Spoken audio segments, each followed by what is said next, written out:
Ayan, Sisi. Tignan ko lang pag ikaw nahulog ka dyan.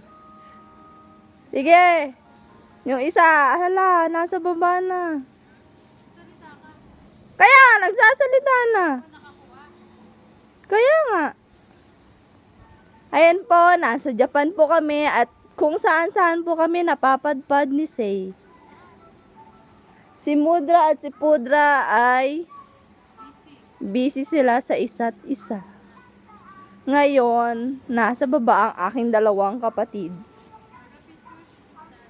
At ako ang taga-video at picture ngayon. Hindi ko alam kung bakit ako nandito. Ayan, nakasabit siya. Para siyang baboy na